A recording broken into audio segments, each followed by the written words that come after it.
AP chapter से हमारे पास question है बेटा, if the sum of the first n terms, आपका एपी का गिवन है बेटा, ये हमारे पास दे रखा है, सम दे रखा है हमारे पास, इफ द सम हमारे पास गिवन है, तो मैं इसको ऐसे भी लिख सकता हूं बेटा, s n is equals to 3n square plus n, ये हमारे पास गिवन है। Common difference is also given, that is equals to 6, हमारे पास कॉमन डिफरेंस 6 भी गिवन है। हमें फाइंड करना है फर्स्ट टर्म, दैट मींस बेटा हमें क्या फाइंड करना है, a की वैल्यू।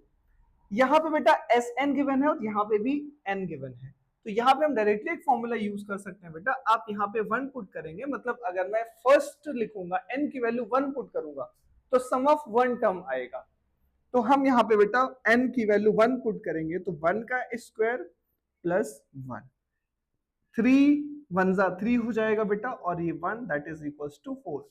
तो ये हमारे पास आया क्या exactly, sum of first term, मतलब एक ही टर्म का सम क्या होगा, मतलब मैं आपसे कह दूं भाई 5 का सम बताओ, तो पहले टर्म का भाई 5 का सम तो 5 ही आएगा ना, तो दैट मींस जो सम ऑफ फर्स्ट टर्म होगा वही तो हमारा फर्स्ट टर्म होगा ना बेटा। तो हमने एक क्या लिखा बेटा, 4।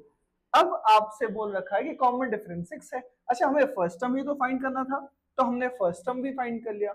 अब अगर आपसे मैं बोल दूं कि आपको इसकी सीरीज बतानी है एग्जैक्टली, तो कॉमन डिफरेंस कितना है बेटा, 6 है। हमें पता है सीरीज के लिए क्या होता है बेटा, अगर फर्स्ट टर्म हमारे पास a है तो सेकंड कितना होगा, a प्लस डी, थर्ड कितना होगा बेटा, a plus 2d and so on, ये चलता जाएगा। तो a मेरे पास कितना है बेटा, ये 4 हो जाएगा। सेकंड कितना है हमारे पास a बेटा, तो a 4 प्लस d कितना है बेटा मेरे पास 6, तो ये आ जाएगा हमारे पास 10, ये सेकंड टर्म आ जाएगा। ये 4 प्लस 2 इंटू 6 आ जाएगा बेटा, तो 4 प्लस 12 हो जाएगा, और ये हमारे पास आ जाएगा 16। तो आप देख पा रहे हैं बेटा, 4 में 6 ऐड किया तो 10, 10 में 6 ऐड किया तो 16 आया, ये हमारे पास हमारी सीरीज आ जाएगी। अब आपसे इसमें कुछ भी पूछा जा सकता है, अगर आपसे बोला जाएगा बेटा कि 18th टर्म निकालिए, तो आप 18th टर्म के लिए क्या करेंगे, 18th टर्म के लिए a प्लस 17d निकालेंगे, क्योंकि a मेरे पास है, d हमारे पास है।